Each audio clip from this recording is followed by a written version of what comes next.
Hey guys, so it's been a minute.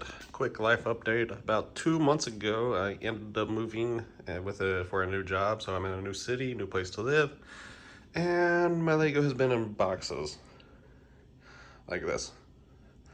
Unfortunately, I don't have as much space as the last place, but I'm trying to get the city back up and running. Raise city again, get a season 2 going, maybe some different challenges. And speaking of challenges, what would you guys like to see? Is there anything specific? Um, But yeah, so now I'm just trying to got some IKEA tables yesterday, got them set up. Time to get everything lined up and ready to go. Still got tools and some workout stuff on the table because it's a mess and it's small, but I'm hoping to expand it into the dining room that I don't use as a dining room and ignore the trash can.